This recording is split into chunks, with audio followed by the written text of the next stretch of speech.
तो आइए कुरान का 19वां पारा खोलते हैं, सूरह फुरकान की आखिरी आयत में। व इबादुर रहमानिल्लज़ीना यमशूना अलल अर्दि हौना। रहमान के बंदे, अल्लाह के बंदे वो हैं जो जमीन के ऊपर नर्म चाल चलते हैं, जो तकब्बुर नहीं करते, जो घमंड नहीं करते, जो अहंकार नहीं करते, जिनके अंदर ईगो नहीं होता, जिनके अंदर तकब्बुर नहीं होता, जिनके अंदर घमंड नहीं होता। घमंड करना किसकी पहचान है? घमंड करना तो शैतान की पहचान है। अल्लाह ने कहा है फरिश्तों तुम आदम के आगे सजदा करो। सारे फरिश्तों ने सजदा किया।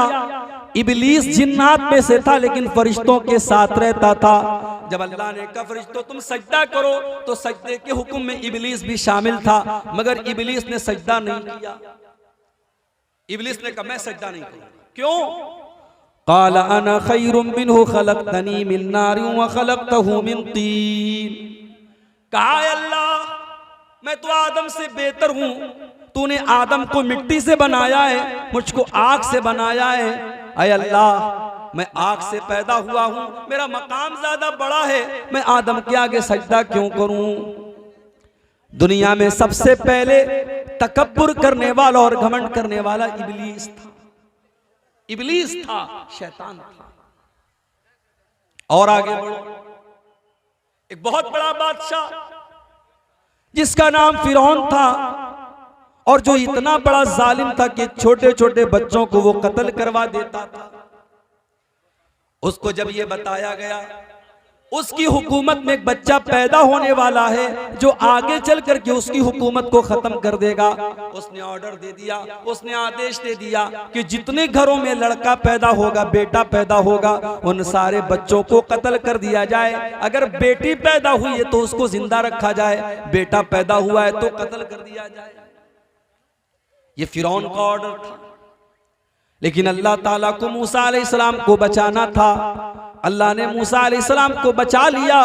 लेकिन मेरे प्यारे साथियों, फिरौन बहुत बड़ा घमंडी था।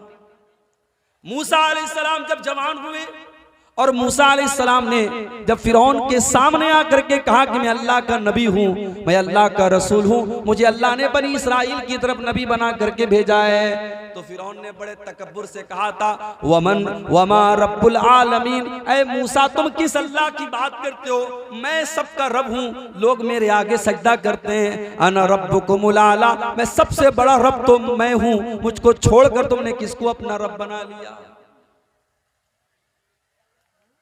था हुकूमत का फिरऔन को भी नशा, था हुकूमत का फिरऔन को भी नशा, जुल्म पर जुल्म खिलकत पे करता रहा, जब समंदर में डूबा तो कहने लगा, जब समंदर में डूबा तो कहने लगा, इस हुकूमत के पाने से क्या फायदा। बहुत बड़ा घमंडी था फिर, तकब्बुर करता था, घमंड करता था अपनी हुकूमत पर। अल्लाह ने पानी में डुबा करके खत्म कर। तकब्बुर करने वालों का अंजाम कभी बुरा अच्छा नहीं हुआ मेरे भाई। बहुत पैसे वाला था कारून, इतनी दौलत उसके पास थी कि कुरान कहता है व आतैनाहु मिनल कुनूज़ि मा इन्न मफातिहहु लतनू बिल उस्बति उलिल कुव्वा। फिरौन कारून के पास इतनी दौलत थी, उसके खजानों की चाबियों को बड़े बड़े पहलवान बड़ी मुश्किल से उठाया करते थे। और कारून जब बन सवर करके निकला करता था, जब सोने चांदी के जेवरात पहन करके निकला करता था, तो उसकी कौम के लोग बड़ी हसरत से कहते थे या लैता लना मिस्ला मा ऊतिया कारून, ऐ काश हमारे पास भी उतनी दौलत होती जो कारून के पास है। अपनी दौलत पे मगरूर कारून था, अपनी दौलत पे मगरूर कारून था, वो मुखालिफ था मूसा व हारून का।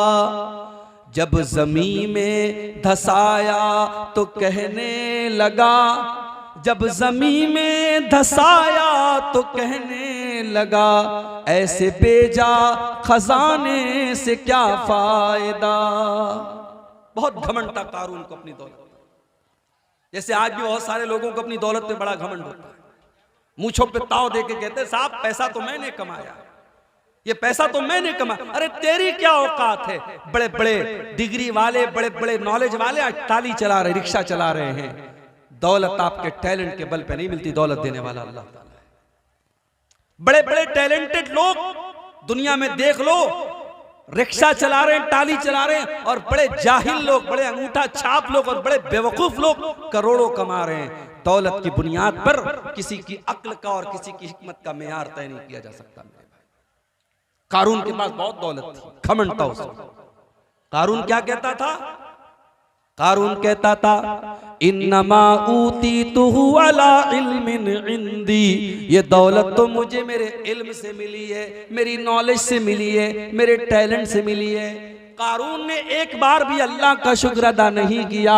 कारून को अपनी दौलत पे नाज था, गुरूर था। अल्लाह ने कारून की दौलत को खत्म कर दिया और कारून को उसके महल के साथ जमीन में धसा दिया। अल्लाह को तकब्बुर पसंद नहीं है मेरे भाई, अल्लाह को घमंड पसंद नहीं है। इसीलिए अल्लाह फरमाता है व इबादुर रहमानिल्लज़ीना यमशूना अलल अर्ज़ि हौना, मेरे स्पेशल बंदे वो हैं, मेरे खास बंदे वो हैं जो जमीन के ऊपर नर्म चाल चलते हैं, जो तकब्बुर नहीं करते, जो घमंड नहीं करते, जो अहंकार नहीं करते। आज तो 4 पैसे आदमी के पास आ जाएं, इंसान किसी को भाव नहीं देता है, इंसान ढंग से किसी को सलाम नहीं करता है। कहता है साहब मैं पैसे वाला हूं, मुझे लोग सलाम करें, मैं क्यों सलाम करूं। इसीलिए अल्लाह के नबी ने कयामत की एक निशानी ये भी फरमाई थी, तस्लीमुल खासा। कयामत के पहले ऐसा दौर आएगा जब खास खास लोगों को सलाम किया जाएगा। बड़े बड़े सेठ जी को और बड़े बड़े दौलत वालों को देख करके सलाम किया जाएगा, कोई गरीबों को, कोई छोटे लोगों को सलाम नहीं करेगा। ओ लोगों, जरा अपने नबी की सीरत उठा के देखो। अल्लाह के प्यारे नबी मदीना के बाजार से जा रहे हैं, मदीना के बाजार से कोई लौंडी भी अगर अल्लाह के नबी से रास्ता पूछती तो अल्लाह के नबी खड़े होकर के उसको रास्ता बताया करते थे। अल्लाह के नबी के अंदर कोई घमंड नहीं था, कोई गुरूर नहीं था। अल्लाह के प्यारे नबी छोटे छोटे बच्चों से मिला करते थे तो सलाम किया करते थे, बच्चों के साथ लाड और प्यार किया करते थे। जब आप सहाबा के साथ चला करते थे, आप कभी अपने आप को नुमाया करके नहीं चलते थे। सहाबा के बीच में कोई समझ नहीं सकता था कि रसूलुल्लाह कौन है, अल्लाह के नबी कौन है। आपके दरवाजे पर कोई डोरमैन नहीं था, कोई दरबान नहीं था। और आप जब सहाबा के साथ बैठते थे, किसी ऊंची कुर्सी पर और किसी ऊंचे तख्त पर नहीं बैठते थे, बल्कि सहाबे किराम के साथ घुल मिल करके बैठा करते थे। तो तकब्बुर करबेन ना, अहंकार करबेन ना। अल्लाह ताला को अहंकार और तकब्बुर पसंद नहीं है। अल्लाह के नेक बंदों की पहचान ये है, अल्लज़ीना यमशूना अलल अर्दि हौना, वो जमीन पे नर्म चाल चलते हैं। उनकी चाल बता देती है कि अल्लाह के नेक बंदे हैं। उनकी चाल में अकड़ नहीं होती, उनकी चाल में तकब्बुर नहीं होता, उनकी चाल में गुरूर नहीं होता। अच्छा, अब यहां एक आपकी नॉलेज की एक बात बता दूं। तकब्बुर का मतलब क्या होता है? अपने आप को बड़ा समझना।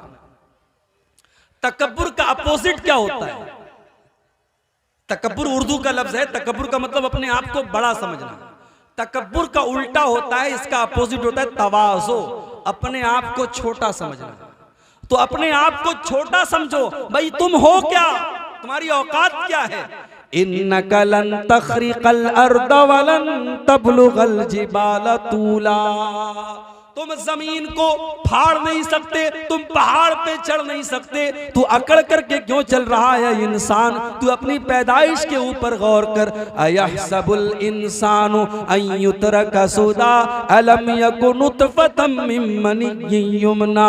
ऐ इंसान, एक हकीर पानी के कतरे से अल्लाह ने तुझको पैदा किया है। तू हकीर पानी के कतरे से, तू मिट्टी से पैदा हुआ है। तू तकब्बुर क्यों करता है? तू अहंकार क्यों करता है? अल्लाह ने फरमाया वला तमशी फिल अर्दि मरहा, जमीन में अकड़ करके न चलना, इन्नका लन तखरिकल अर्ज़ा, ना तो तुम जमीन को फाड़ सकते हो, वलन तबलुगल जिबाला तूला, अकड़ करके चलोगे तो पहाड़ पे नहीं चले जाओगे और जमीन को फाड़ नहीं दोगे, लिहाजा अकड़ करके न चला करो। इसीलिए हजरत लुकमान अपने बच्चे से कहते हैं वला तुसइर खद्दका लिन्नासी वला तमशी फिल अर्ज़ि मरहा, ऐ मेरे बेटे जब तू लोगों से मिला कर तो गाल फुला करके न मिला कर, घमंड के साथ न मिला कर, और ऐ मेरे बेटे तू जमीन में अकड़ करके न चला कर। इन्नल्लाह ला युहिब्बु कुल्ल मुख्तालिन फखूर, अल्लाह ताला किसी घमंडी को, किसी अहंकारी को पसंद नहीं करता। तो तवाज़ु पैदा करो, नरमी पैदा करो, नरमी पैदा करोगे अल्लाह इज्जत देगा, अल्लाह इज्जत देगा। और दुनिया में बड़े बड़े जितने सेलिब्रिटी लोग हैं, आप उनकी हालात आप देखिए, जो अपने आप को बड़ा घमंडी बनते थे और बहुत बड़ा समझते थे, वो दुनिया में बर्बाद हो गए। और जो डाउन टू अर्थ रहते थे, जो अपने आप को छोटा समझते थे, आज भी दुनिया उनकी इज्जत करती है। इसीलिए अल्लाह के नबी फरमाते हैं मा तवाज़ा अहदुन लिल्लाहि इल्ला रफ़अहुल्लाह, जो अल्लाह ताला के लिए अपने आप को छोटा समझता है, अल्लाह उसको और बुलंदी देता है, अल्लाह उसको और ऊंचा मकाम देता है। तो अब आपको नोट करना है, पहली बात मैंने क्या बताई, अल्लाह के स्पेशल बंदों की पहली पहचान क्या बताई, वो तकब्बुर नहीं करते, वो जमीन पे नर्म चाल चलते। एक चीज हो गई, अब आगे बढ़ते हैं। व इज़ा खातबहुमुल जाहिलून क़ालू सलामा, और अल्लाह के स्पेशल बंदों की दूसरी पहचान ये है, जब जाहिल उनके मुंह लगते हैं तो वो सलाम कह करके आगे बढ़ जाते हैं। वो जाहिलों से बहस नहीं करते, वो जाहिलों से डिबेट नहीं करते। भाई बहस करो, जिसके बारे में ये पता हो कि ये बात मान लेगा, सही बात पेश करेंगे, दलील पेश करेंगे, कुरान पेश करेंगे, हदीस पेश करेंगे, सामने वाला मेरी बात मान लेगा। और जिसके बारे में ये पता हो हम दलील पर दलील पेश करें, वो मानने वाला नहीं है, कट हुज्जत है, जाहिल है, तो वहां टाइम वेस्ट न करो। व इज़ा खातबहुमुल जाहिलून क़ालू सलामा, जब जाहिल उनके मुंह लगते हैं तो सलाम कह के आगे बढ़ जाते हैं। अल्लाह के नबी के पास कुछ यहूदी आए, उन्होंने कहा अस्सलामु अलैकुम, अस्सलामु अलैकुम नहीं कहा, बल्कि क्या कहा, अस्सलामु अलैकुम। अस्सलामु अलैकुम का मतलब होता है तुम पर सलामती हो, और अस्सलामु अलैकुम का मतलब तुम पर मौत आए, तुम हलाक हो जाओ, तुम नष्ट हो जाओ, तुम बर्बाद हो जाओ। उन्होंने अल्लाह के नबी को अस्सलामु अलैकुम कहा, उन्होंने अल्लाह के नबी के ऊपर बद्दुआ की, उन्होंने अल्लाह के नबी के ऊपर गलत जुमला कहा। प्यारे नबी के कानों में ये जुमला पड़ा, और आपकी प्यारी बीवी और हम सब की प्यारी माँ अम्मा आयशा के कानों में जुमला पड़ा। अम्मा आयशा अल्लाह के नबी से बहुत मोहब्बत करती थी, अपने नबी को बहुत चाहती थी। एक तो नबी थे और दूसरे उनके शौहर भी थे, और बीवी की तो जिम्मेदारी है कि शौहर की इज्जत करे, शौहर का सम्मान करे। जो बीवी सारी दुनिया की नेकी का काम करे, रोजा नमाज करे और कुरान की तिलावत करे, अगर अपने पति का, अपने शौहर का सम्मान न करे, उसकी इज्जत न करे, उसकी खिदमत न करे, वो बीवी अच्छी बीवी नहीं हो सकती, वो जन्नत में नहीं जा सकती। मेरी माँ बहनों, जन्नत में नहीं जा सकती। खूब नमाज पढ़े, खूब रोजा रखे, अगर अपने शौहर की इज्जत नहीं करती, शौहर का एहतराम नहीं करती, शौहर को सम्मान नहीं देती, वो जन्नत में नहीं जा सकती। इसीलिए अल्लाह के नबी फरमाते इज़ा सल्लतिल मरअतु खम्सहा व सामत शहरहा व अतात ज़ौजहा व अहसनत फरजहा, जो औरत चार काम कर ले, पांचों टाइम की नमाज पाबंदी से पढ़े, रमजान का रोजा रखे, अपने शौहर की इताअत करे और अपनी इज्जत व आबरू की हिफाजत करे, जो औरत ये चार काम कर लेगी, अल्लाह के नबी फरमाते हैं दखलत मिन अब्वाबिल जन्नति शात, वो जन्नत के जिस दरवाजे से चाहे वो जन्नत में चली जाएगी, उसको जन्नत में जाने से कोई नहीं रोक सकता। मेरी प्यारी माँ बहनों, अपने शौहरों की इज्जत किया करो, कभी अपने शौहर की बुराई न किया करो, कभी अपने शौहरों को जलील न किया करो। अम्मा आयशा के कानों में जुमले पड़ गए, मेरे नबी को, मेरे शौहर को, मेरे सरताज को इन्होंने बद्दुआ दी है, इन यहूदियों ने गाली दी है। अम्मा आयशा फौरन जोश में आती हैं, बड़े गुस्से में आती हैं और कहती हैं वालैकुमुस्सलाम वल्लानतु, ए यहूदियों, अल्लाह की लानत हो तुम्हारे ऊपर, तुम मर जाओ, तुम खत्म हो जाओ, तुम नष्ट हो जाओ, तुम मेरे नबी के लिए बद्दुआ कर रहे हो। ए यहूदियों, तुम बर्बाद हो जाओ, तुम खत्म हो जाओ। अल्लाह के प्यारे नबी अपनी प्यारी बीवी को इतने गुस्से में देखते हैं, आप कहते हैं महलन या आयशा, ऐ आयशा इतने गुस्से में ना आओ, ऐ आयशा नरमी से काम लो। इन्नल्लाह युहिब्बुर रिफ्का फिल अम्रि कुल्लिही, ऐ आयशा अल्लाह ताला नरमी को पसंद करता है, हर चीज में नरमी पसंद करता है। ऐ आयशा तुम इतने गुस्से में ना आया करो। अम्मा आयशा ने कहा अल्लाह के नबी, क्या आपने नहीं देखा उन्होंने कितना बुरा भला आपको कहा? उन्होंने अस्सलामु अलैकुम नहीं कहा बल्कि अस्सलामु अलैकुम कहा। आपने फरमाया ऐ आयशा मैंने सुना था, मुझे पता था उन्होंने सलाम नहीं किया है, उन्होंने बद्दुआ की है, लेकिन ऐ आयशा मैं जाहिल का जवाब जाहिल की भाषा में नहीं देता, मैं जाहिल का जवाब जाहिल की लैंग्वेज में नहीं देता। ऐ आयशा जब उन्होंने कहा अस्सलामु अलैकुम तो मैंने जवाब में कह दिया वा अलैकुम, तुम पर भी हो, जो तुम मेरे लिए कह रहे हो वो तुम पर भी लौट जाए, वो तुम पर भी हो जाए। मैंने वो बुरा लफ्ज भी नहीं निकाला, मैंने जवाब दे दिया। तो जाहिल का जवाब ऐसे दिया जाता है, जाहिल के मुंह नहीं लगते हैं। अल्लाह के खास बंदों की दूसरी पहचान क्या है? व इज़ा खातबहुमुल जाहिलून क़ालू सलामा, जब जाहिलों से उनका पाला पड़ता है अस्सलामु अलैकुम कह करके आगे बढ़ जाते हैं, जाहिलों से बहस नहीं करते। है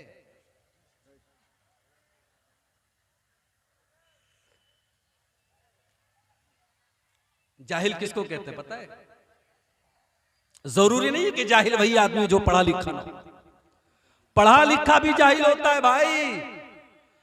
एक जाहिल हमारे पड़ोसी मुल्क में है, बड़ा बहुत ऊंची टोपी पहनता है, बहुत बड़ा अल्लामा उसको लोग कहते हैं वहां। अभी उसकी एक क्लिप मैंने सुनी इंटरनेट पर, उससे पूछा गया कि अल्लाह के नबी ने कब्र को पक्का करने से मना किया है, आप कब्र को पक्का करने से अल्लाह के नबी ने मना किया है, इस हदीस के बारे में आपका क्या कहना है? बिल्कुल क्लियर हदीस है अल्लाह के नबी की, नहा अन युजस्ससल कब्र, अल्लाह के नबी ने कब्र को पक्का करने से मना किया है। अब वो अल्लामा साहब क्या जवाब देते हैं? कहते देखो कब्र किसको बोलते हैं? कब्र तो उस गड्ढे को बोलते हैं जिसमें मुर्दे को दफनाया जाता है, और कब्र के ऊपर का जो हिस्सा होता है उसको कब्र नहीं बोलते, उसको तावीज बोलते हैं। कहा कि नीचे का हिस्सा कच्चा होना चाहिए, नीचे का हिस्सा मिट्टी का होना चाहिए, ऊपर पक्का कर दो, पत्थर लगा दो, मार्बल लगा दो, टाइल्स लगा दो, कोई हर्ज नहीं है, नीचे कच्चा होना चाहिए। और इस तरीके से उन्होंने अपनी पब्लिक को बेवकूफ बना दिया और पब्लिक ने नारा लगा दिया। मेरे भाइयों ये पढ़े लिखे जाहिल हैं, जब ऐसे जाहिलों से आपका पाला पड़े तो आप सलाम कह करके आगे बढ़े।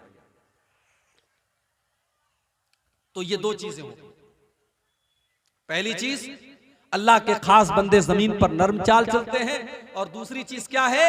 जब जाहिलों से उनका पाला पड़ता है तो सलाम कह करके आगे बढ़ जाते हैं।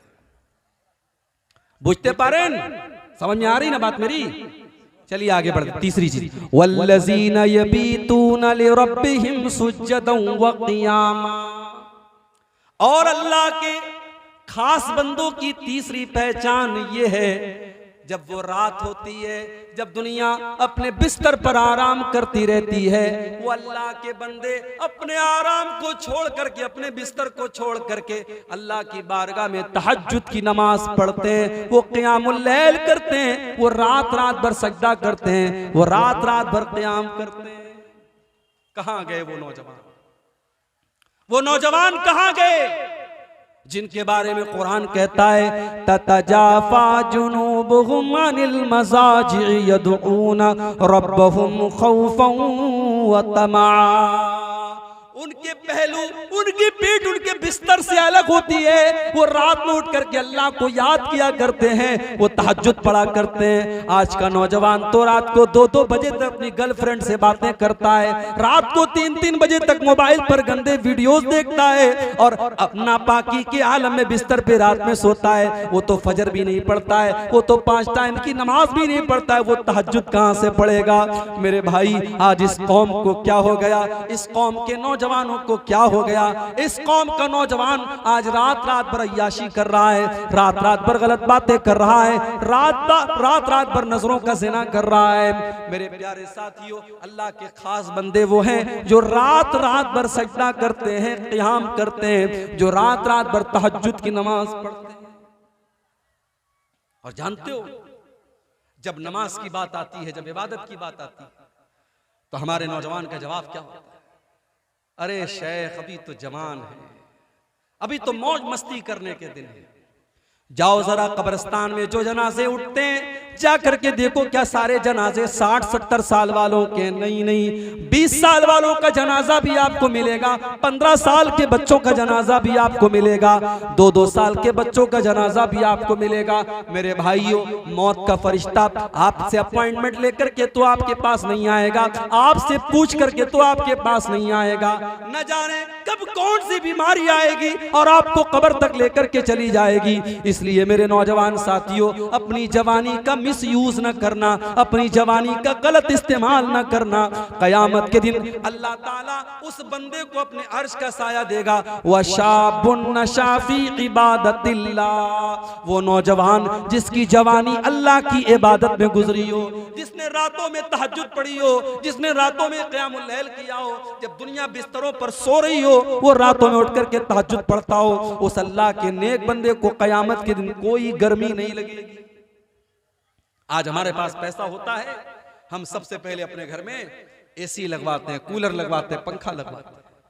मेरे भाई, उस कब्र के अंदर कमें कौन एसी ला करके देगा, जिस कब्र में हमारे माँ बाप, हमारे बीवी बच्चे सब छोड़ करके हमको चले जाएंगे। कयामत के दिन जब सूरज 1 मील की यानी 1.5 किलोमीटर की दूरी पर होगा, कयामत के दिन कौन सी एसी हमको मिलेगी, कौन सा कूलर मिलेगा? मेरे भाइयों, हमने जवानी में जो अल्लाह की इबादत की होगी, वही इबादत हमें एसी का काम करेगी। वशाबुन नशा फी इबादतिल्लाह, वो नौजवान जिसकी जवानी अल्लाह की इबादत में गुजरी हो, वही नौजवान कयामत के दिन अल्लाह के अर्श का साया पाएगा। उसको गर्मी नहीं लगेगी, उसको लू नहीं लगेगी, उसको पसीना नहीं लगेगा।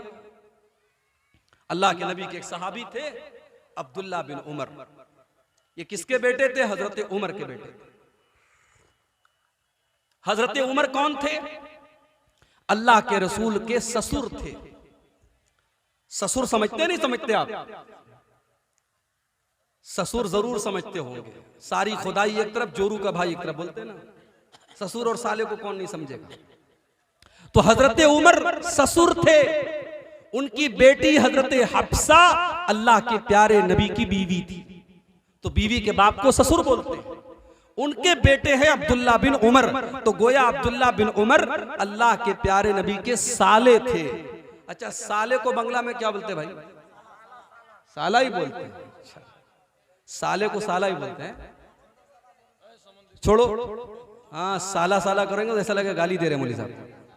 अच्छा, साले को उर्दू में क्या बोलते हैं पता है आपको? चलो बता देता हूं, आपकी नॉलेज में इजाफा कर देता हूं। साले को बड़ा बेहतरीन लफ्ज है उर्दू में, इसको कहीं याद कर लो और आप अपने साले को यही कह के बुलाया करो, बिरादरे निस्बती। क्या बोलते हैं? बिरादरे निस्बती। अपने साले को अब साले साहब मत बोलना, आप कहना बिरादरे निस्बती साहब कैसे हैं आप, तो खुश हो जाएगा, मेरा मकाम बहुत ऊंचा कर रहे हैं। तो अल्लाह के नबी के साले हैं अब्दुल्ला इब्न उमर रजी अल्लाह तआला। अब्दुल्ला बिन उमर ने एक मर्तबा ख्वाब देखा, सपना देखा। सपने में देखा कि 2 लोग मेरे पास आए और मुझको लेकर के कुएं के पास गए, और जब कुएं में मैंने झांक के देखा तो कुएं के अंदर आग जल रही थी। मैं देख करके डर गया। उन्होंने कहा तुम इसके अंदर नहीं जाओगे, और इतना कह करके मुझे वापस लेके आए, और फिर मेरी नींद खुल गई। मेरे पूरे चेहरे पर पसीना आ गया। मैं डर गया, कहीं ऐसा तो नहीं कि मैं जहन्नम में जाने वाला हूं, कहीं ऐसा तो नहीं मेरे साथ कुछ बुरा होने वाला है। लेकिन उनकी हिम्मत नहीं पड़ रही थी कि अपने इस सपने के बारे में वो अल्लाह के नबी को कैसे बताएं। तो कभी कभी ऐसा होता है जब आदमी कोई बात किसी को नहीं बता पाता है तो अपनी बहन को बताता है, अपनी बड़ी बहन को बताता है, अपनी दीदी को बताता है। हजरत अब्दुल्ला बिन उमर ने अपनी बहन हजरत हफ्सा से कहा कि मैंने ऐसा ऐसा ख्वाब देखा है, तुम एक काम करो, इस ख्वाब का मतलब अल्लाह के नबी से पूछ करके मुझको बता दो।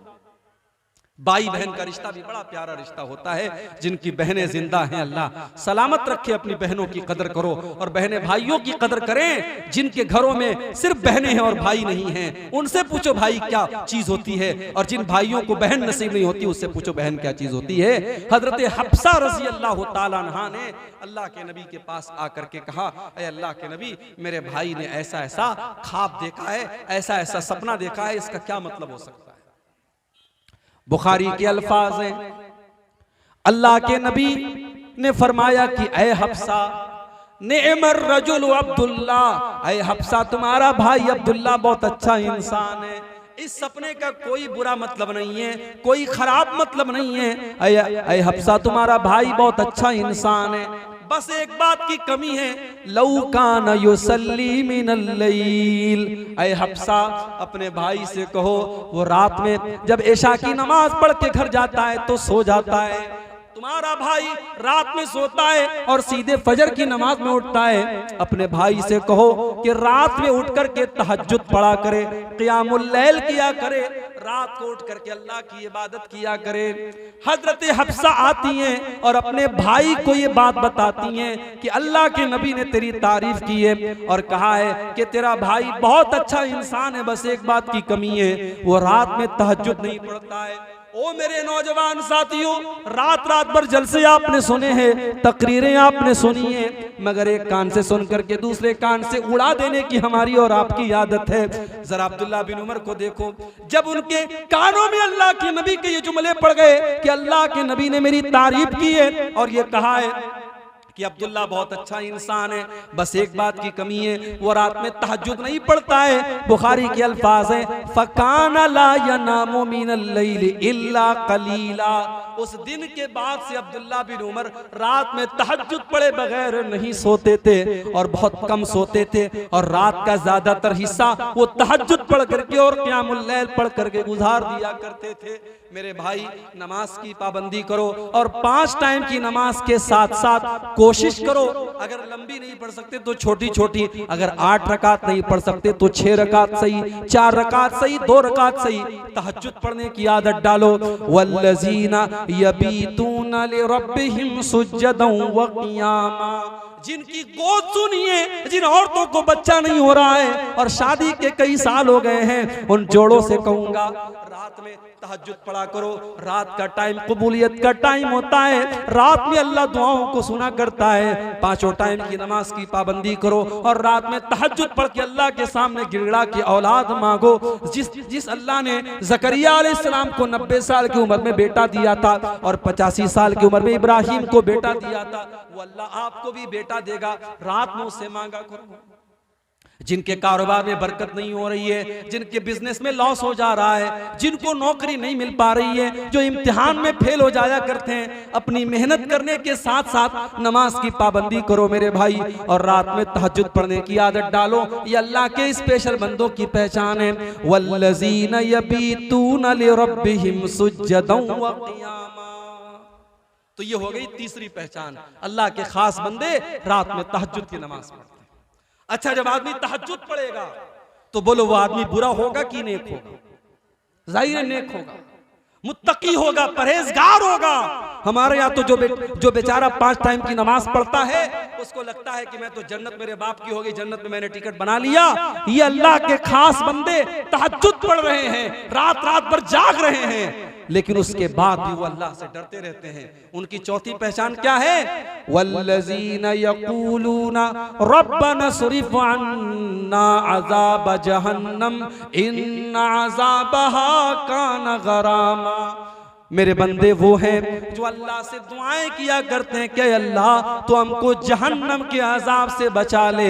जहन्नम का अजाब तो बड़ा खतरनाक है, ये इंसान से चिपक जाने वाला और इंसान से चिमट जाने वाला है। इन्नहा साअत मुस्तक़र्रन व मुक़ामा, जहन्नम बड़ा ही बुरा ठिकाना है, बड़ी बुरी जगह है। पता ये चला कि तहज्जुद पढ़ करके भी वो अल्लाह से डरते रहते हैं और जहन्नम से बचने की दुआएं करते रहते हैं। इसलिए मेरे भाई कभी भी ये मत सोचो मैं नमाज पढ़ रहा हूँ, मैं कुरान पढ़ रहा हूँ, मैं नेकी का काम कर रहा हूँ तो मैं बहुत नेक बन गया, मैं बहुत मुत्तकी बन गया। बल्कि अल्लाह के अजाब से डरा करो और दुआ किया करो अल्लाह हमको जहन्नम के अजाब से बचा ले। जहन्नम कोई मामूली चीज नहीं है, जहन्नम बड़ी खतरनाक चीज है और जहन्नम इंतजार कर रही है कि अल्लाह का बंदा कब गलती करे, कब अल्लाह की नाफरमानी करे और जहन्नम का शिकार बन जाए। इन्न जहन्नम कानत मिरसादा लित्तागीन माबा लाबितीन फीहा अहकाबा। जहन्नम घात में बैठी है, जहन्नम इंतजार में बैठी है, जहन्नम प्रतीक्षा कर रही है। अल्लाह के नाफरमान लोगों का ठिकाना है जहन्नम। जो जहन्नम में जाएंगे तो हमेशा हमेशा रहेंगे, जो काफिर होंगे, जो मुशरिक होंगे। ला यज़ूक़ून फीहा बरदन वला शराबा, जहन्नम के अंदर ठंडा पानी न मिलेगा, जहन्नम के अंदर गरम हवा और आग होगी और उनको कोई ठंडक नसीब न होगी, उनको कोई खाना न मिलेगा, कोई पानी न मिलेगा, खौलता हुआ पानी और पीपो मवाद उनको मिलेगा। तो रहमान के खास बंदे जहन्नम से अल्लाह की पनाह मांगते। 4 चीज हो गई, आगे बढ़ते हैं 5वीं चीज। बहुत गौर से सुनिएगा, इंशाअल्लाह आज की तकरीर में कुछ आपको दे के जाऊंगा, कुछ सीख करके यहां से आप जाएंगे।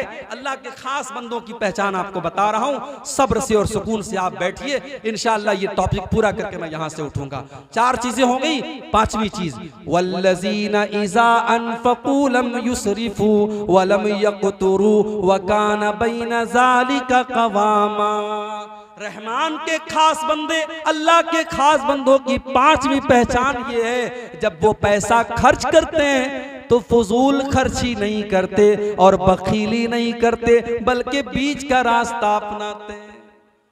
मेरे व्हाट्सएप पर किसी ने बड़ा अच्छा एक पोस्ट भेजा था, लिखा था मुसलमानों की अमीरी देखना हो, मुसलमानों की दौलत देखना हो, इनकी शादियां देख लो, इनकी पार्टीज देख लो, इनकी सगाई की पार्टी देख लो, इनकी मंगनी की पार्टी देख लो, और मुसलमानों की गरीबी देखना है, इनकी मस्जिद के इमाम की तनख्वाह देख लो, इनके मदरसे के टीचर की तनख्वाह देख लो, इनके मुअज्जिन की तनख्वाह देख लो। मुअज्जिन को तनख्वाह कितनी 2000, इमाम को तनख्वाह कितनी 4000, टीचर को तनख्वाह कितनी 5000। अरे 5000 का तो तू महीने में गुटखा खा जाता है, 5000 की तू पान खा जाता है, 5000 की तू बीड़ी और सिगरेट पी जाता है, और तू उस मौलवी को 5000 देके कहता है कि तू अपने बाल बच्चों का पेट पाल ले। शर्म नहीं आती? शर्म करो।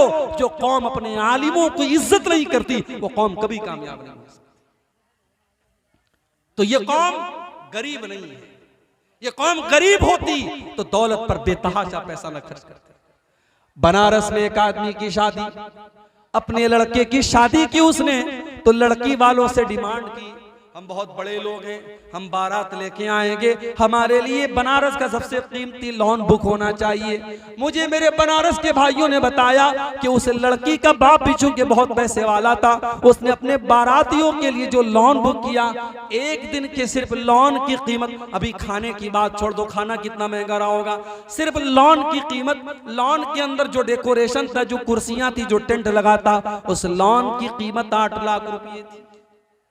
8 लाख रुपए का लॉन बुक करके मुसलमान शादी कर रहा है, और उसके बाद कहता है साहब हम बड़े गरीब लोग हैं, हम बड़े गरीब हैं।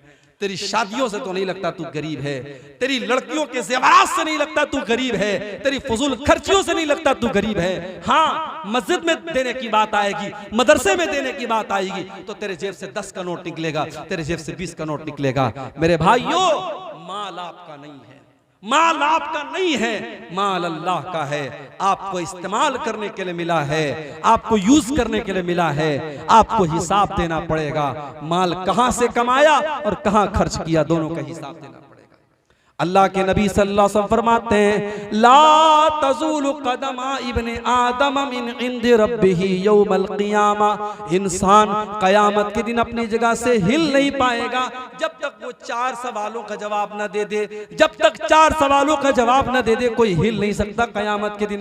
पहला सवाल, अन उम्रिही फ़ीमा अफ़ना, तूने अपनी जिंदगी को कहाँ गुजारा। दूसरा सवाल, व अन शबाबिही फ़ीमा अबला, तूने अपनी जवानी को कहां गुजारा। और तीसरा सवाल, व अन मालिही मिन ऐन इक्तसबहु व फीमा अनफकहु, तूने माल कहां से कमाया और कहां पे खर्च किया। आमदनी का हिसाब भी देना है और खर्च का भी हिसाब देना है, कहां से कमाया और कहां खर्च किया। इसलिए फजूल खर्ची मत करो मेरे भाई। जितनी बड़ी चादर हो उतना पैर फैलाओ, फजूल खर्ची भी मत करो और कंजूसी भी मत करो। कुछ ऐसे लोगों को भी मैं जानता हूं, बहुत पैसा है मगर कपड़ा जब भी पहनेंगे बिल्कुल फटीचर वाला कपड़ा पहनेंगे, बिल्कुल खराब कपड़ा पहनेंगे। वो दिखाना नहीं चाहते कि हम पैसे वाले हैं। अगर अल्लाह ने आपको दौलत दी है, अच्छा खाओ, अच्छा पहनो मेरे भाइयों, और अपने परिवार को भी अच्छा खिलाओ, अच्छा पहनाओ। अल्लाह के नबी फरमाते हैं, जो दीनार तुम अल्लाह के रास्ते में खर्च करते हो, जिस दीनार के जरिए तुम किसी गरीब की मदद करते हो, और जो दीनार तुम अपने बाल बच्चों पर खर्च करते हो, उसमें सबसे ज्यादा सवाब तुमको उस पर मिलेगा जो तुम अपने परिवार के ऊपर, अपने बाल बच्चों के ऊपर खर्च करते हो। परिवार के ऊपर भी खर्च करो। और अपनी माँ बहनों से कहना चाहूंगा, शौहर अगर कंजूस है और आपकी जरूरतों को पूरा नहीं कर रहा है, आपकी जरूरत की चीजें नहीं ला रहा है, तो शौहर के पॉकेट में से बगैर बताए पैसा ले सकते हैं।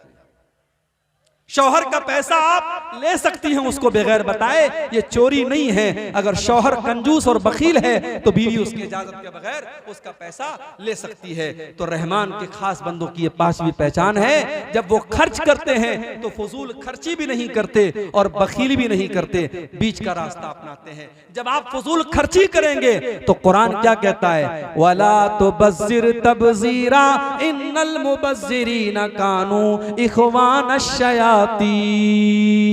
फजूल खर्ची न करो, हराम जगह पर पैसा मत खर्च करो। ये पैसा अल्लाह की अमानत है, सही जगह पर, मस्जिदों में, मदरसों में, अपने बाल बच्चों के ऊपर, अपनी तालीम के ऊपर पैसा खर्च करो। हराम जगह पर पैसा खर्च करोगे तो शैतान के भाई बन जाओ। 5 चीजें हो गई, अब आगे बढ़ते हैं। नंबर 6, नंबर 7, नंबर 8, 3 चीजें अल्लाह ताला ने एक आयत में जिक्र कर दी।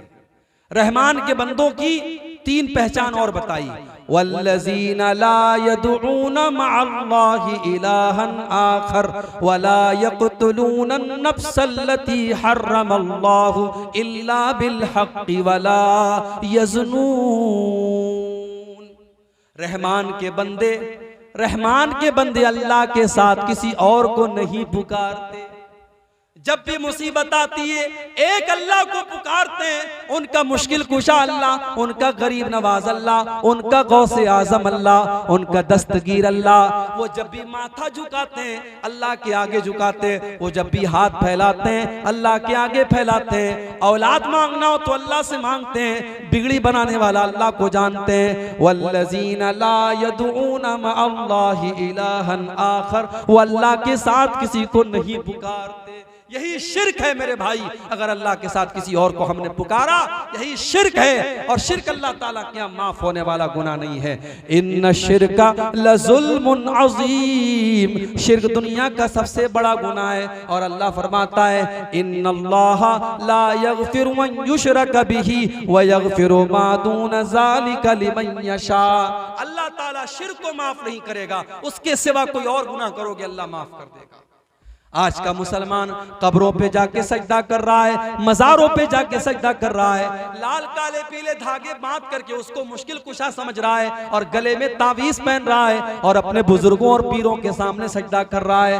मौलाना हाली ने 100, 125, 150 साल पहले कहा था, करे गैर गर्बुत की पूजा तो काफिर, कवाकिब में माने करिश्मा तो काफिर, झुके आग पर बहरे सजदा तो काफिर, काफिर, जो ठहराए बेटा खुदा का तो काफिर, मगर मोमिनों पर कुशादा है राहें, परस्तिश करे शौक से जिसकी चाहे, नबी को जो चाहे खुदा कर दिखाएं, इमामों का रुतबा नबी से बढ़ाएं, मज़ारों पे जा जा के नजरें चढ़ाएं, शहीदों से जा जा के मांगे दुआएं, न तौहीद में कुछ फर्क इससे आवे, न इस्लाम बिगड़े न ईमान जावे। मेरे भाइयों, जो काम गैर मुस्लिम अपनी मूर्तियों के साथ कर रहा है वही काम आप मजार और कब्र के साथ करेंगे,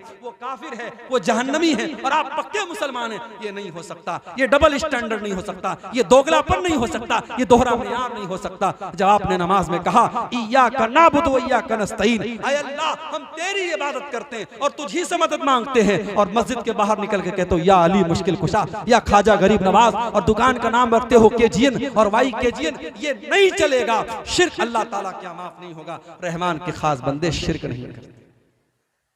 और अगली चीज क्या है, वला यक़्तुलून नफ्सल्लती हर्रमल्लाहु इल्ला बिलहक़्क़ि, और अल्लाह के बंदे किसी निर्दोष की हत्या नहीं करते, किसी बेकसूर को कत्ल नहीं करते। इस्लाम का मानने वाला आतंकवादी नहीं हो सकता। इस्लाम का मानने वाला वो इंसान है जिसने उत्तराखंड में सुरंग के अंदर फंसे हुए 15 नौजवान, 15 मजदूर 15 दिन से फंसे हुए थे। उन मजदूरों को निकालने वालों में एक मुसलमान लड़का कुरैशी, उसका नाम कुरैशी खानदान का वो लड़का, मुसलमान लड़का, उसने अपना दिमाग लगा करके, अपना टैलेंट लगा करके उन मजदूरों को निकाला था। मेरे भाइयों, हमारा इतिहास रहा है, हमने जानों को बचाया है, हमने जान नहीं ली है। हमने तो देश को आजाद करने के लिए हमारे उलमा ने अपना खून बहाया है और काला पानी की सजाओं को झेला है। हाँ, इस्लाम का नाम लेकर के कोई अगर निर्दोषों की हत्या करता है उसके लिए इस्लाम जिम्मेदार नहीं है, उसके लिए इस्लाम को ब्लेम नहीं किया जा सकता है। इस्लाम तो क्या कहता है, एक निर्दोष की हत्या करने वाला पूरी मानवता को कत्ल करने वाला है। मन कतल नफ्सन बिगैरि नफ्सिन औ फसादिन फिल अर्ज़ि फकअन्नमा कतलन नास जमीया, एक इंसान की हत्या करने वाला पूरी इंसानियत का हत्यारा है। वमन अहयाहा फकअन्नमा अहयन नास जमीया, और एक इंसान की जान बचाने वाला पूरी इंसानियत की जान बचा रहा है। मुसलमान जान बचाता है, मुसलमान जान लेता नहीं है। और ये उत्तराखंड के उस नौजवान ने पूरी दुनिया को ये मैसेज दिया है।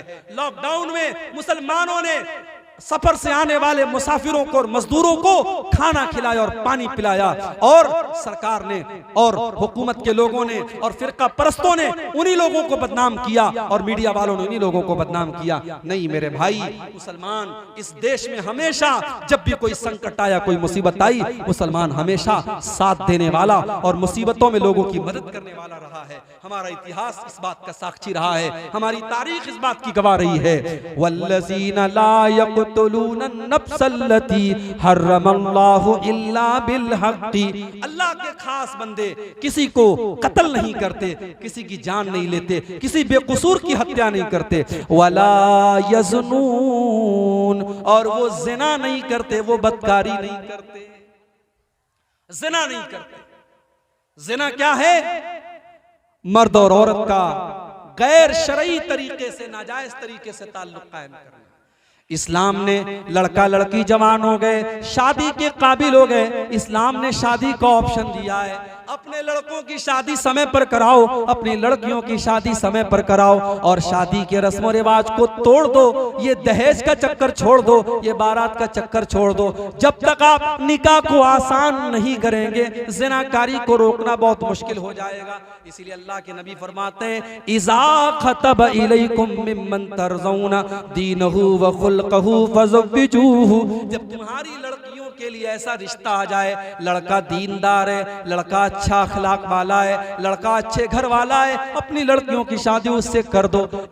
इल्ला तफअलू, अगर तुम ऐसा नहीं करोगे तकुन फितनतुन फिल अर्ज़ि, तो जमीन में बहुत सारा फितना फैल जाएगा, व फसादुन अरीज़, और बहुत सारा फसाद फैल जाएगा। आज निकाह मुश्किल हो गया और ज़िना आसान हो गया।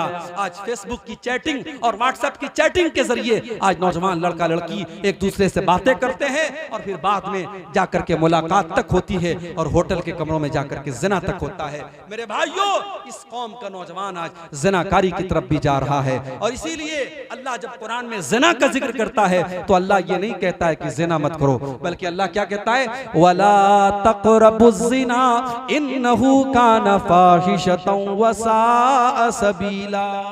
ज़िना के करीब भी न जाना, ज़िना के पास भी न जाना, ये बड़ा ही गंदा रास्ता है। मेरी प्यारी माँ बहनों, आपको जो ये हुक्म दिया गया कि आप जब भी घर से निकलो तो पर्दे में निकलो, ये हुक्म क्यों दिया गया? ताकि ज़िनाकारी का रास्ता बंद हो जाए। औरत से कहा गया जो तेरे महरम रिश्तेदार नहीं है, तेरी खाला का लड़का है, तेरे मामू का लड़का है, तेरे चाचा का लड़का है, वो तेरा महरम नहीं है, उससे तेरी शादी हो सकती है। जब तू जवान हो गई तो अपने खाला के लड़के से भी पर्दा किया कर, अपने मामू के लड़के से भी पर्दा किया कर, अपने चाचा के लड़के से भी पर्दा किया कर। अपने घर के गार्जियनों से मैं कहता हूं, अपनी बेटियां, जब आपकी बेटियां जवान हो जाएं, जब आपकी लड़कियां जवान हो जाएं, तो जिस तरीके से गांव के बच्चों से बचाते हो, जिस तरीके से गांव और मोहल्ले के लड़कों से अपनी बेटियों को बचाते हो, वैसे ही मामू के, खाला के और चाचा के लड़कों से भी बचाया करो। वो आपकी बेटियों के लिए गैर महरम है। इसी तरीके से देवर भाभी का रिश्ता है। देवर भाभी में हमारे यहाँ हंसी मजाक हो रहा है।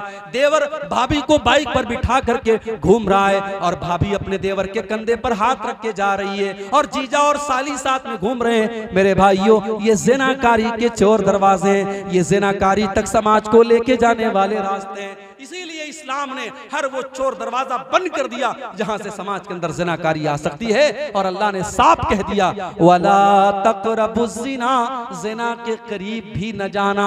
कोई ऐसा काम न करना जिससे तुम ज़िना के करीब जाओ, इसलिए कि ज़िना बहुत गंदा काम और बहुत बुरा रास्ता है। तो रहमान के बंदे ज़िना नहीं करते, शिर्क नहीं करते, कत्ल नहीं करते, ज़िना नहीं करते। और ये तीन सबसे बड़े बड़े पाप हैं। अल्लाह के नबी से पूछा गया सबसे बड़ा पाप क्या है? आपने फरमाया अंतजाल लिल्लाहि निद्दन व हुवा खलक। सबसे बड़ा पाप यह है तुम अल्लाह के बराबर किसी को ठहरा दो। फिर पूछा गया अय अल्लाह के नबी उसके बाद सबसे बड़ा पाप क्या है? आपने फरमाया अन तक़तुल वलदक खशियता यतामा, अपनी औलाद को कत्ल कर दो इस डर से कि वो कल तुम्हारे साथ खाएगी।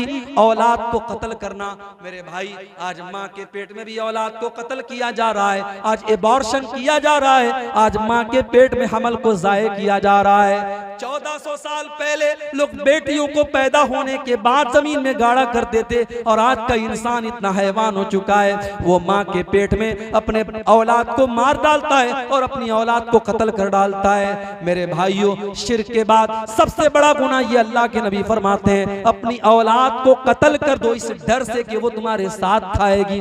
फिर पूछा गया अय अल्लाह के नबी उसके बाद सबसे बड़ा गुनाह क्या है? आपने फरमाया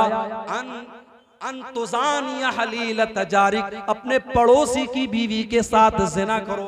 ज़िना तो किसी के साथ भी हराम है, लेकिन पड़ोसी पड़ोसी पर विश्वास करता है, पड़ोसी पड़ोसी पर भरोसा करता है। अगर इंसान अपनी पड़ोसन के साथ ज़िना करता है तो ये बहुत बड़ा गुनाह है। मेरे प्यारे साथियों, ये तीन बड़े बड़े गुनाह हैं जिनका यहाँ अल्लाह ने जिक्र किया है। तो रहमान के खास बंदे इन तीन गुनाहों से अपने आप को बचाते। वो शिर्क नहीं करते, वो कत्ल नहीं करते, वो ज़िना नहीं करते। वमन यफ़अल ज़ालिका यल्क़ा असामा, और जो ये तीन काम करेगा, जो शिर्क करेगा, जो ज़िना करेगा, जो कत्ल करेगा, वो बहुत बड़ा गुनहगार है। युज़ाअफ़ लहुल अज़ाबु यौमल क़ियामति व यख़लुद फ़ीही मुहाना। और अगर मुसलमान ये तीनों काम करता है तो उसको डबल अज़ाब दिया जाएगा और वो जहन्नम में हमेशा, जो शिर्क करेगा वो जहन्नम में हमेशा रहेगा।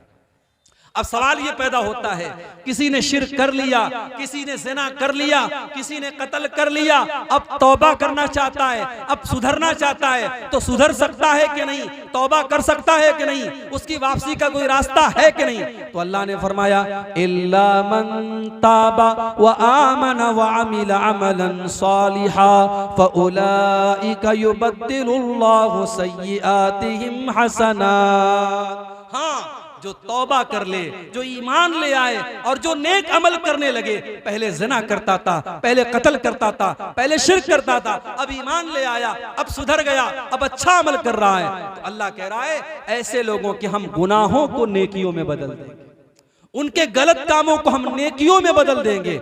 वमन ताबा व अमिल सालिहन फइन्नहु यतूबु इलल्लाहि मताबा, और जो सच्ची तौबा करता है वो दर हकीकत भटके हुए रास्ते से आकर के अल्लाह के रास्ते पर लौट जाता है। तौबा का मतलब ही होता है लौटना।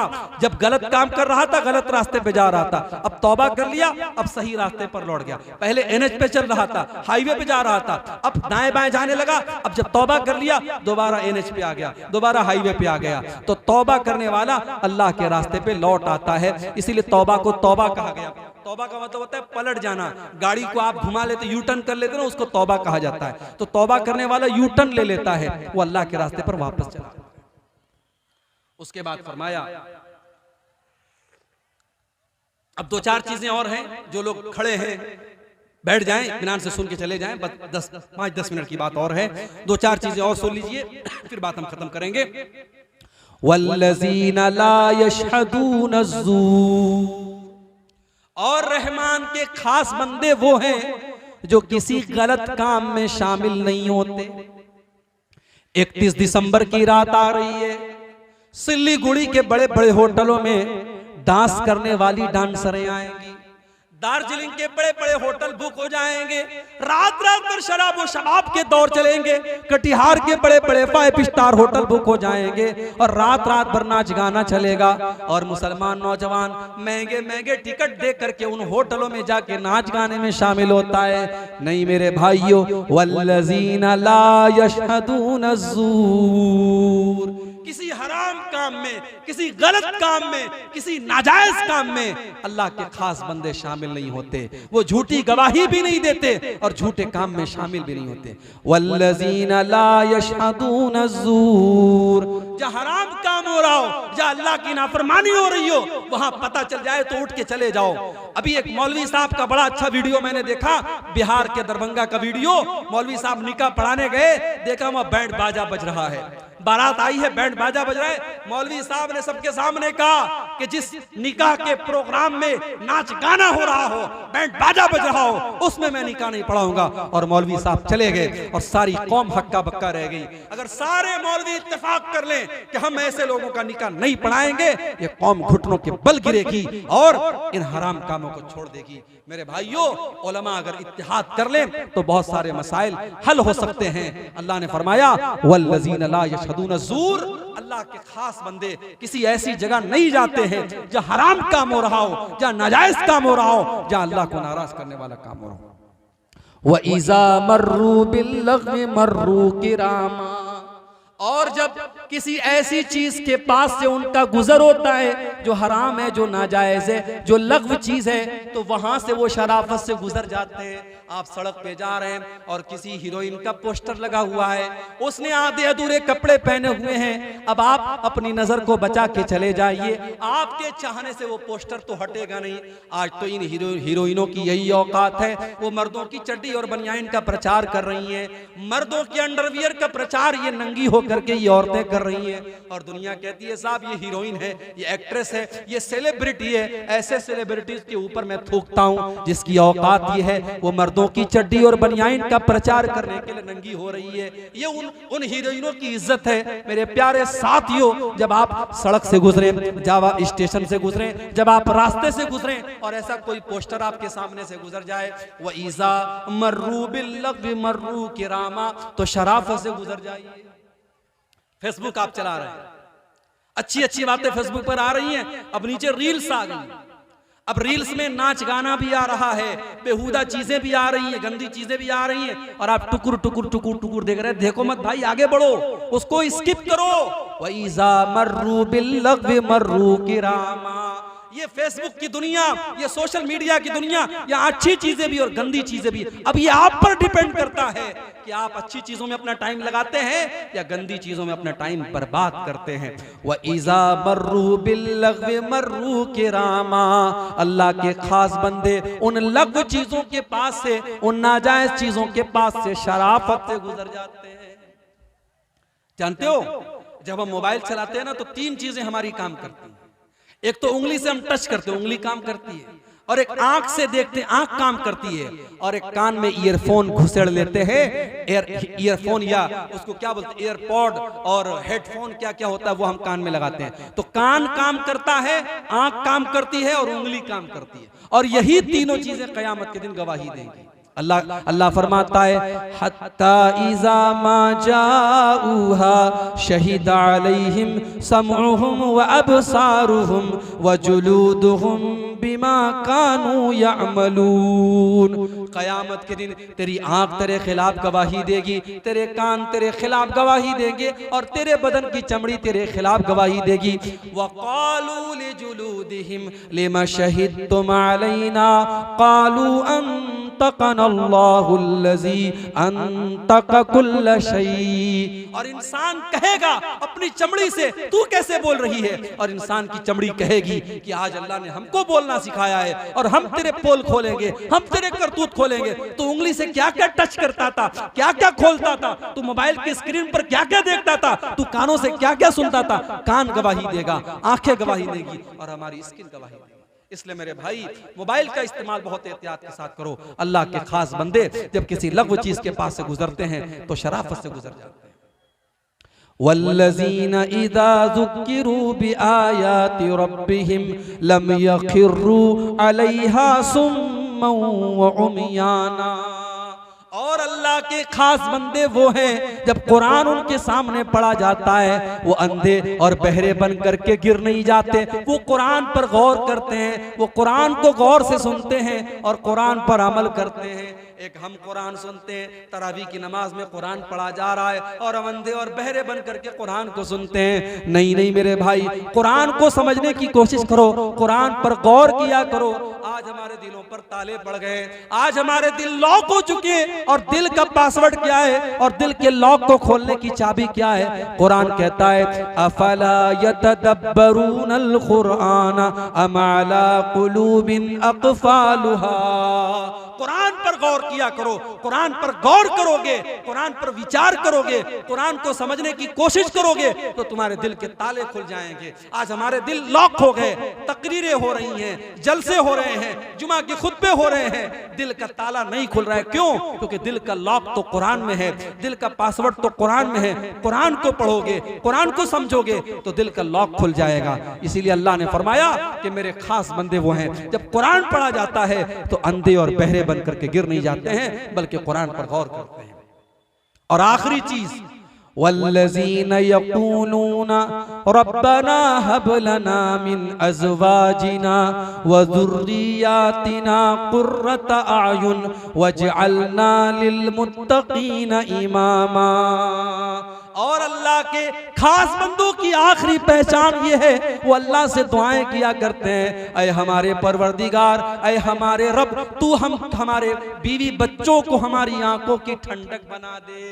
बीवी अच्छा कपड़ा पहनती है, शौहर खुश हो जाता है, बच्चे अच्छा कपड़ा पहनते, शौहर खुश हो जाता है, मगर वो यहाँ मुराद नहीं है। आपकी बीवी, आपकी आंखों की ठंडक कब बनेगी? जब फजर की अजान हो जाए और आप सो रहे हैं और बीवी आपको बड़े प्यार से उठाती है और कहती है उठ जाओ, फजर की जमात होने वाली है, नमाज न छोड़ो।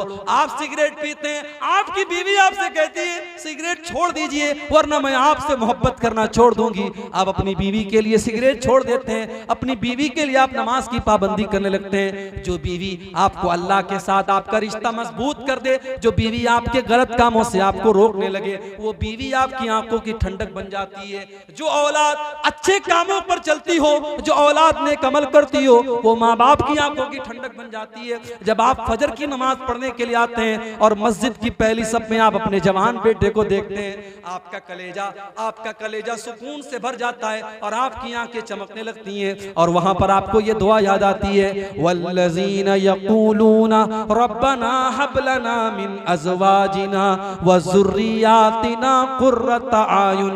ऐ हमारे परवरदिगार, हमारे बीवी बच्चों को हमारी आंखों की ठंडक बना दे, वजअलना लिलमुत्तक़ीना इमामा, और अल्लाह हमें मुत्तकियों का इमाम बना दे। ऐ अल्लाह इतना मुत्तकी बना दे, इतना परहेजगार बना दे कि गांव वाले मिसाल दें कि मुत्तकी तो ऐसे होते हैं, परहेजगार तो ऐसे होते हैं। ऐ अल्लाह हमको इतना नेक बना दे कि हम लोगों के लिए आइडियल बन जाए, लोगों के लिए नमूना बन जाए, लोगों के लिए आदर्श बन जाए। चलो एक बार रिपीट कर देते हैं। पहली चीज, जमीन पे नरम चाल चलती है। दूसरी चीज, जाहिल उनके मुंह लगते हैं तो सलाम कह के आगे बढ़ जाते हैं। तीसरी चीज, रात रात भर तहज्जुद पढ़ते हैं। चौथी चीज, जहन्नम से अल्लाह की पनाह मांगते हैं। पांचवी चीज, जब खर्च करते हैं तो फजूल खर्ची नहीं करते, बखीली नहीं करते, बीच का रास्ता अपनाते हैं। छठी चीज, शिर्क नहीं करते। सातवीं चीज, किसी निर्दोष की हत्या नहीं करते। आठवीं चीज, जिना नहीं करते। नवीं चीज, तौबा करते हैं। 10वीं चीज, किसी हराम काम में शामिल नहीं होते। 11वीं चीज, जब किसी गलत चीज के पास से गुजरते हैं तो शराफत से गुजर जाते हैं, उसमें इन्वॉल्व नहीं होते। और उसके बाद 12वीं चीज, वो जब कुरान पढ़ा जाता है तो अंधे और बहरे बन करके नहीं गिरते हैं। और 13वीं चीज, वो दुआ किया करते कि अल्लाह हमारे बीवी बच्चों को हमारी आंखों की ठंडक बना दे और हमें मुत्तकियों का इमाम बना दे।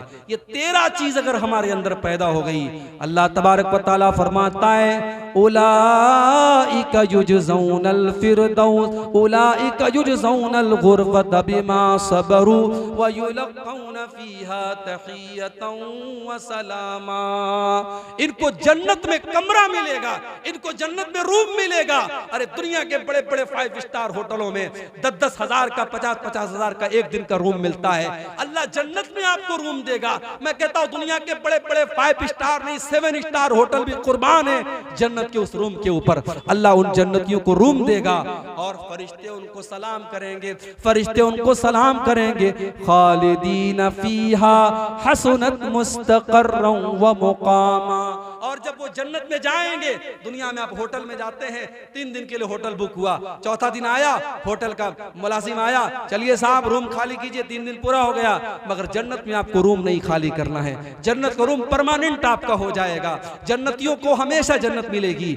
मेरे भाइयों, ये 13 चीजें अपने अंदर पैदा कर लो, ये 13 चीजें अपने अंदर पैदा कर लो। ये 13 चीजें अगर पैदा हो गई तो इंशाअल्लाह अल्लाह हमें जन्नत में दाखिल करेगा और जन्नत में हमेशा रहेंगे। खालिदीन फीहा हसनत मुस्तक़र्रन व मुक़ामा। हमेशा हमेशा वो जन्नत में रहेंगे और जन्नत से बेहतरीन क्या ठिकाना है। मेरे भाइयों, अपने आप को और अपने बीवी बच्चों को इन 13 चीजों की आदत डलवा दो। ये 13 चीजें अपने अंदर पैदा कर लो। अपने मिजाज में नरमी ले आओ, तकब्बुर से अपने आप को बचाओ, जाहिलों से मुंह लगने वाली आदत छोड़ दो। इसी तरीके से तहज्जुद की आदत डालो, जहन्नम से अल्लाह की पनाह मांगा करो, फजूल खर्ची न किया करो, जिना से, शिर्क से और किसी निर्दोष की हत्या करने से हमेशा अपने आप को बचाओ। कोई गुनाह हो जाए सच्ची तौबा कर लो, किसी हराम काम में कभी शामिल न हो और कोई हराम चीज के पास से गुजरो तो शराफत से गुजर जाओ, कुरान पर गौर किया करो और इसी तरीके से अपने बीवी बच्चों के लिए दुआ किया करो। ये चंद चीजें हैं, अगर अपने अंदर हम पैदा कर लें तो अल्लाह का वादा है, अल्लाह ऐसे लोगों को जन्नत अता फरमाएगा। हम अल्लाह से दुआ करते हैं, रब्बुल आलमीन इन 13 चीजों पर हम सबको अमल करने की तौफीक अता फरमा। ऐ अल्लाह, अपने उस स्पेशल बंदों में, अपने उन खास बंदों में, ऐ अल्लाह हम गुनहगार बंदों को भी तू शामिल फरमा दे।